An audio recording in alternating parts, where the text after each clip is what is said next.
when I arrived in Spain, that was one of the first things I wanted to do because Paris is I was driving in the city is very crazy. Paris is the traffic is insane compared to Madrid, to Spain. The Spanish people are driving very safely. They are very polite between each other. Yeah.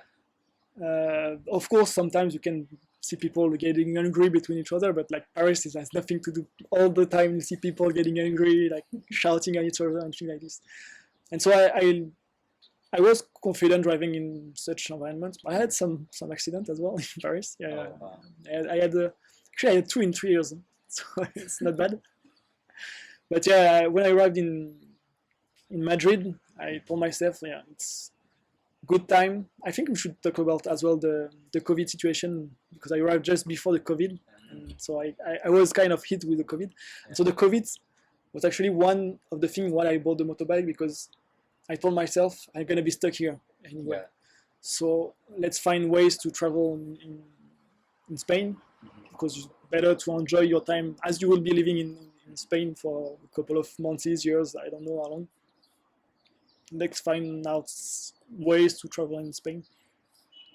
And I wanted to have my motorbike, and travel a bit around Madrid. So that's why I bought it, and I've done quite some nice trips here. Yeah, it's nice. It's a nice. Spain is a nice place for motorbike. As I love off-road motorbike, off-road driving. Spain is good. You can find like some remote place. Weather is also quite good here. Yeah. So like in other places, if you go a bit more north, you have rain, and if it's rain, then your best option is car. Yeah. It's motorbike. In rain, it's dangerous as well because the roads are much more slippery. So, and if it doesn't rain that much, then motorbike, I think it's like best. So yeah, that's also a reason why I carried here, because basically so maybe I should explain. I should start by first of why I arrived here is because I moved with my company, and I just told my boss, basically I asked my boss, I told him I'm fed up of Paris. I want to go out again, to go abroad again. How long you lived in Paris when you got like fed up? 3 years. Oh, okay. Yeah. Okay, yeah. Okay. Usually it's the time I'm from like rural or semi-rural area. Countryside. So, yeah. Cool. So meaning that living in a big city like Paris, which is quite stressful, I can manage it like a couple of years, 2-3 years, not more than that. So after 3 years, I was like fed up of being in Paris. And I asked my boss to move out of Paris again, to go to another country. And so he gave me basically 3 options: living in Germany, in Düsseldorf, because we have an office in Düsseldorf, living in Spain, in Madrid, or living in Portugal, in Lisbon. So I was like, yeah, Germany. I've been in Germany a couple of times. I like it, but I never learned German, and I don't know. I'm not very attracted to, especially Düsseldorf, which is not the nicest city in Germany for sure. So I rapidly put out the question to go to yeah, we will know the German person opinion on that. And then so I had Madrid and Lisbon option. So Lisbon was a good option because it's a nice city, and but knowing that I would be alone in Lisbon for work, working from home and so on, and we have a small office in Madrid with people I knew already, and which was nice. So that's why I moved to Madrid, and I wanted also to work my Spanish, and because I learned Spanish at school. Nice. It's like I feel actually it's like in Spain. It's second language. Yeah, you learn like the French education is that you learn the rules a lot. So I knew the grammar, I knew all the rules and so on, but never really practicing it. So I've traveled a couple of times in Mexico where I could use it, but I used it not for work, but just for ordering food, to go to restaurants, to ask a taxi, and so on.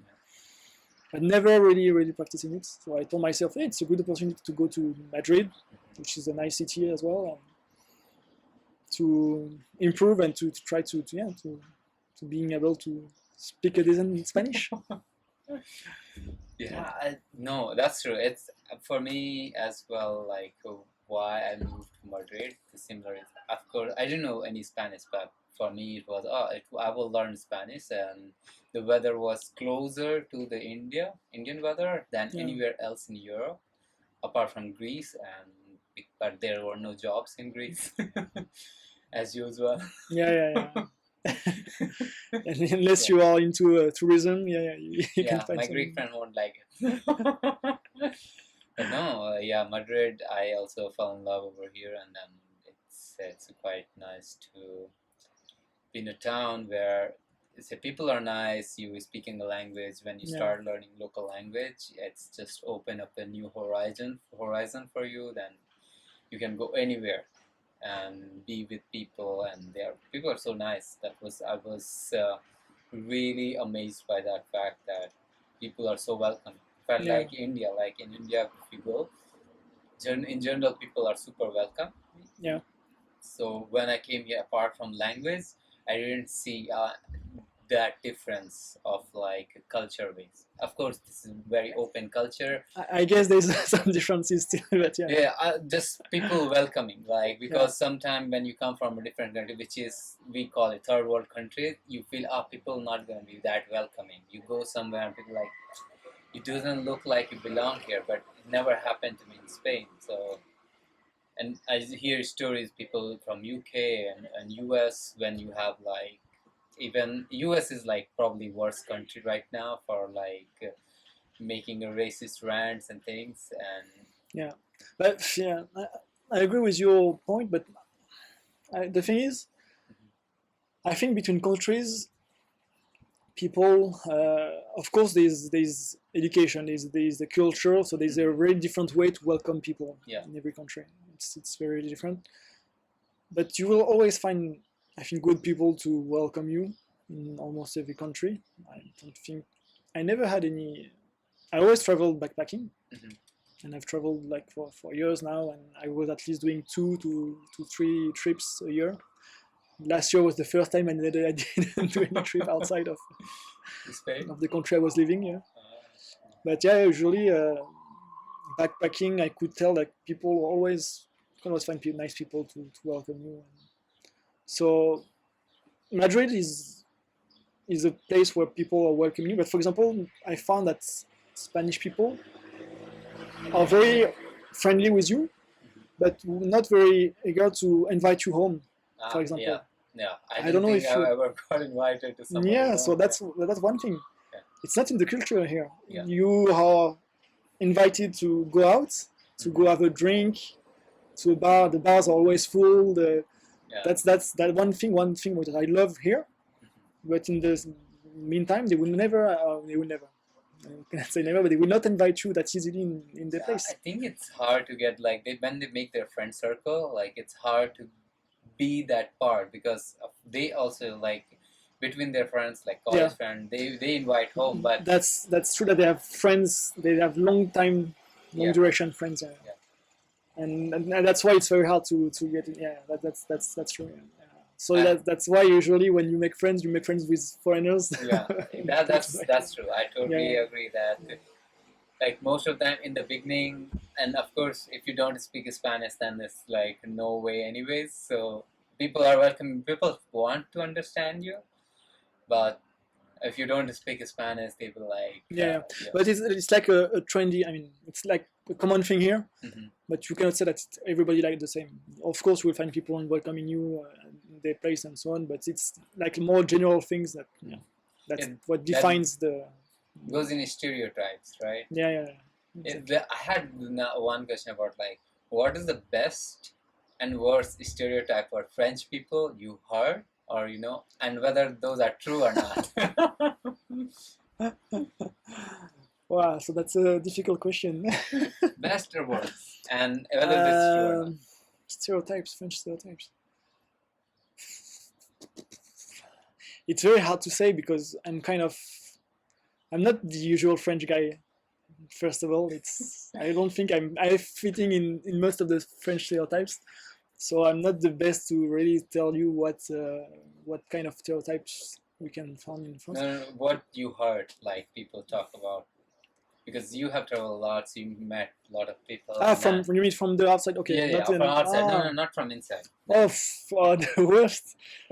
The worst, like the French are never clean up, never take showers. I think that was with Italians.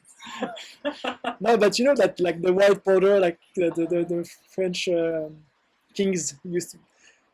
It's like a kind of like a legend, like the French never shower as we are using a lot of perfume. We always perfume and put white powder, but never take shower. So that's the worst one I heard. That's for me the Is it true or not? Come on, Kesh, you know me. What's the question? No.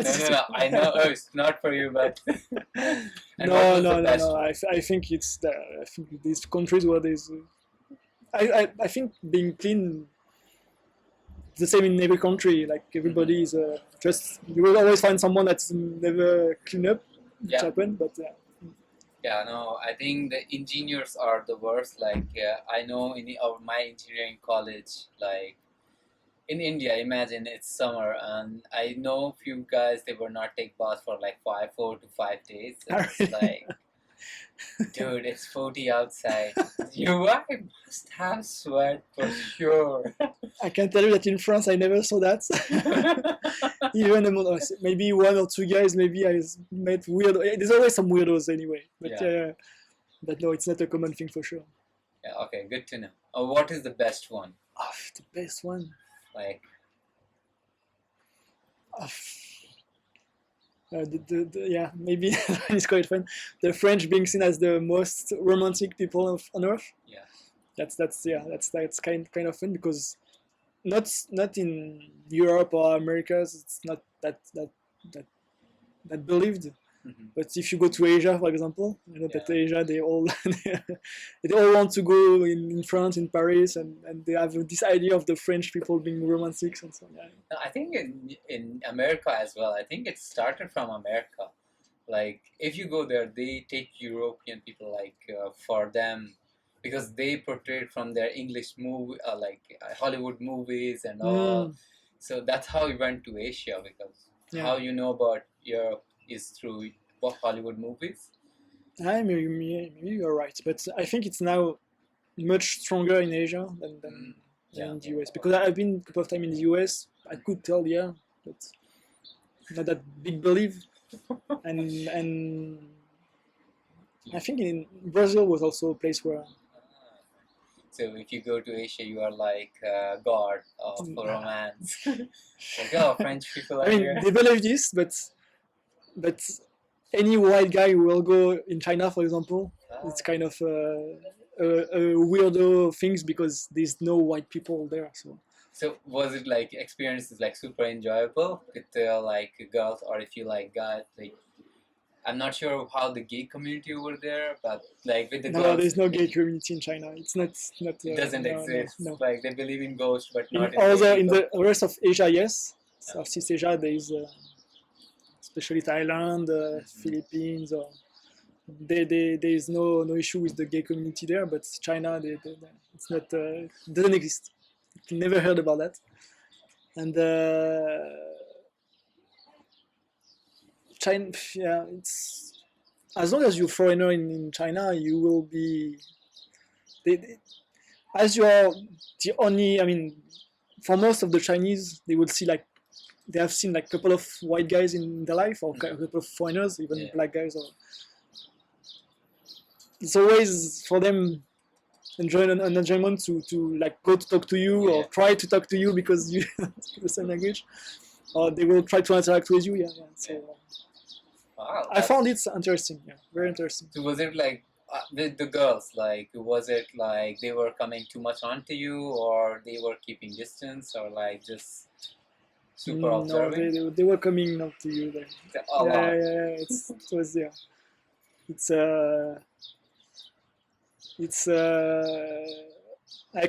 not lie, it was very easy to Like find a approved partner. girls, yeah. That's sweet. That's sweet. Yeah. No, some of my friends they also say the same. Of course, not Indian friends. Yeah. I have a Dutch friend. He was like, it gets at a point which gets annoying if you go to a bar just having a casual talk with the friend.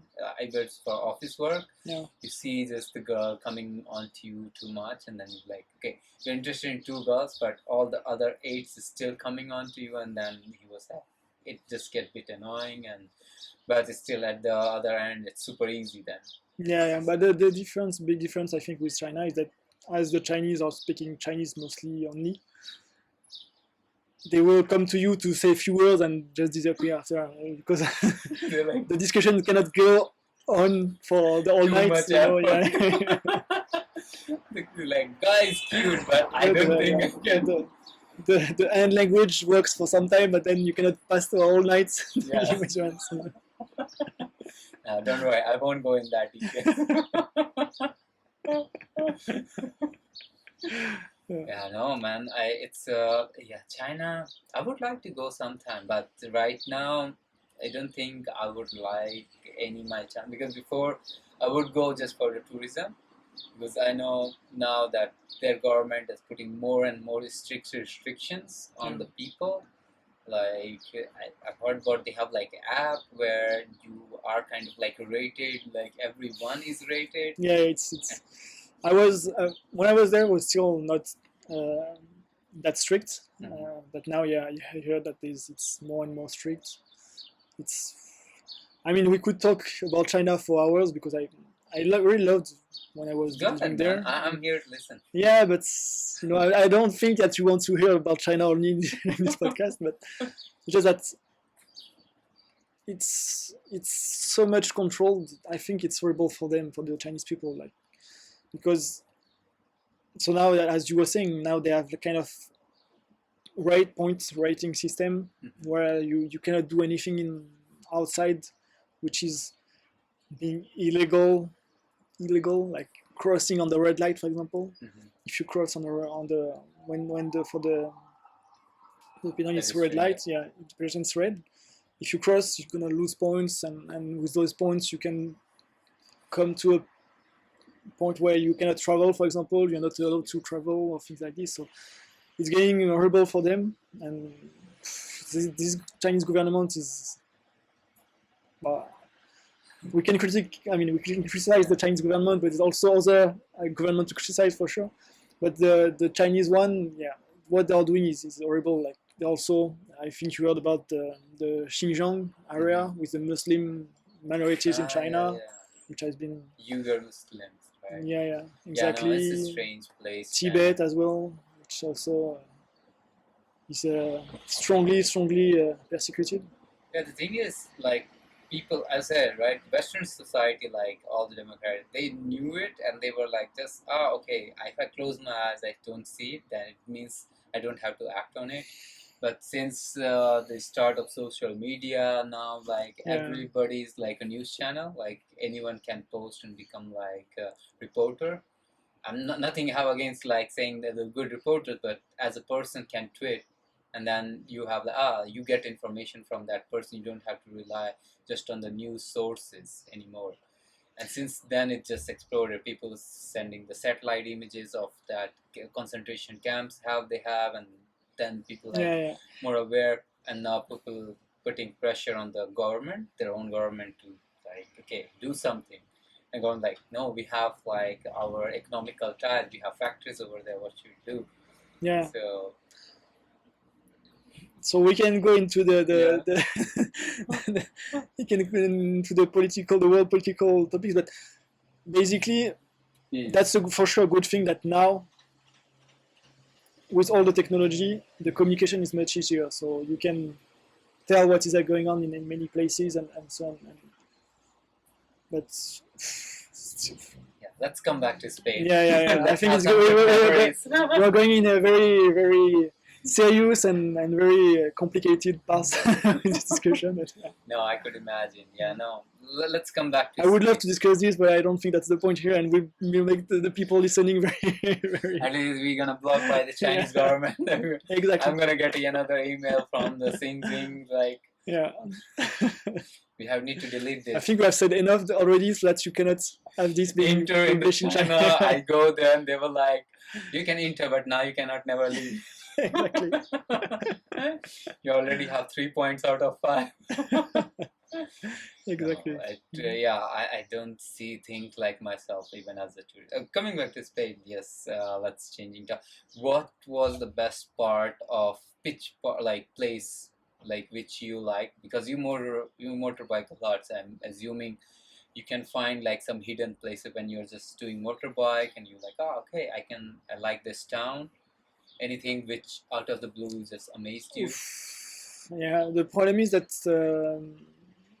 so as with the COVID, the Madrid community was closed for quite a long time. Yeah. So I've been like driving around Madrid mainly, and few villages around. So I know almost all of them there, and I can tell a bunch of them that I liked. Yeah. But still haven't been that far, and yeah. So I was supposed to go, as you know, I was supposed to go like 2 weeks ago, for a 2 week trip in the north, doing all the coast and so on. But as sadly I broke my clavicle. They said football. It's injurious if you don't play often. And also, I think after you turn 30 and then you start getting injuries, which instead of just 1 week, you start taking like 2 Don't weeks. start to tell me that I'm too old to play soccer. No. I had that injury as well, so I was just telling you if you want to feel any better. No, but yeah, I mean, I think the injury as well, but I think it was just bad luck because I never broke anything. Ever? Yeah, ever. This is the first time you broke anything in your body and you broke your collarbone. Yeah. This day, That's so super a unlucky. month ago. It's just bad luck. Just like pushing myself a day when I was tired as well due to work and so on. Okay. So Okay, coming back, which So place the- you like the most still? Like in no, there's a couple of small cities. Well, the good thing is in Madrid is that Madrid is quite a big city, but around Madrid you have a lot of you have mountains, you have some small hills, you have some. So it's quite diverse environments, and so I've been to small villages like Chichon, which is beautiful. Patones, Patones de Arriba or Abajo? sí, de arriba. No, of course. Abajo, Abajo is just a town. it's nothing. Yeah. No, of course, yeah. No, I don't know. People go there just like. Oh, But the first time I've actually, because it's quite funny for this one, because the first time I've been there, a friend told me you should go to Patones, it's nice. I said, okay, I go. I take my bike and I go. And the first time I've been there, I was in Patones de Arriba. So, and I told myself, but what's so special about this place? So, okay, so let's go out. And so was just there. I've just been there the first time. Yeah, Abajo. Okay. And so I was like, I came back to my friends and why you told me to go there? Because it's like, so just for the people who doesn't know this, it's like you have two the city is divided in two parts. So the Patones de Arriba, where it's the old new city, like it's ugly buildings, it's very recent, it's ugly. And you have the Patones de Abajo, where you have Arriba. Arriba is the one which up in the hill. the Arriba, sorry. Yeah. Where you have the old village, which is very pretty, with the houses made in stone, from stones and so on, which is very nice. And so the first time I didn't see this part, just the Arriba part. Yeah, it can be confusing because when I was in Arriba, I was like, people talk about Abajo. People told me as you to go to Patones, and luckily I was in Arriba. So I was like, I should try going Abajo too. Like I was like going to Abajo, I'm like, what the heck? Yeah, It's exactly. just like it's uglier than Madrid. And after there's also those small cities like Miraflores, and then if you go out, Segovia is nice. Yeah. Segovia is nice. Avila is not that nice. Um, and yeah, that's it. I don't know. I haven't been very far out because I only have the weekends for now. I then took very long vacation to go out, but that's the next step, Yeah.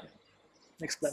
So how long you are like we are gonna reaching towards, and so how long you see like you wanna live in Spain, or just like if you find something new again, like 1-2 year you're gonna change. I have no plan. Basically, That's a it's good plan. yeah. It's let's see how it goes, and let's. So far, I'm very happy to be here. Mhm. I'm very happy to be in Madrid. Yeah, I think I just still just scratched the surface. You know, I just know very little of Madrid and Spain. So I would like to stay a bit more, and especially with the COVID, which didn't make the things easy. But I'm actually very happy to. I've been able to move to Spain before the COVID because Madrid was open much more than Paris, for example. Any other country, I Yeah, think yeah, in yeah. Europe, Exactly. like, I think it never closed the restaurants at least Yeah, since the first lockdown. yeah. It So never closed the restaurants. since May last year, May June last year. May, Yeah. like beginning of June last year, Yeah. it's open. So that was very lucky. So that's Fortunate, yeah, right? exactly. Yeah. So that's why I'm. This year, I mean, the COVID didn't help, but we are lucky, and yeah, I still have a lot to visit in Madrid, in Spain, and so on. So yeah, I don't know. I cannot really tell you how long exactly. Yeah. But I'm very happy to be here. Yeah. And if you're looking someplace, have you been to Manzanares, El Real? Yeah. No, so no, it's in my list. I haven't been. It's beautiful. Yeah. For me, it's like a go-to place during the summer, and you can do like light hike. It's not a lot. The hike, like you can hike for 1 to 2 hours, not really steep, and then you have like a river, which is flowing, so you can walk along with the river. Okay, so yeah, I've been hiking there. Mhm. I don't know the city that well, but I've been hiking around there, so I know a bit the couple of trail. Mhm. But yeah, it's it's nice. It's nice as well. And another place, it's called Pantone de San Juan. It's This one I don't know. they call Playa de Madrid. Playa, I don't know how you pronounce it. So it's really when you go there, and of course it's a dam where they collect water, but you can take a bath there.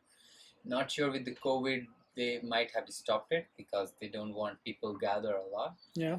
But before COVID, like you can just go there, take a bath. It's like it's a artificial lake, and there you have boats, you have like water sports as well, or you can like with like the British people go in the water, get tan. Okay. Yeah, and they have there are like a lot of cool bars where it feels like you're at a beach. I'll show you the video later on. It's a place where it's a bar really on the cliff. Yeah. And they have like a sandy floor. So you go there, you feel like you're on the beach, and then you just see the view of lake, which looks like ocean. Okay. All right, so I think we have. I Yeah. think that was quite good. I answered all the questions. You are. You passed the exam.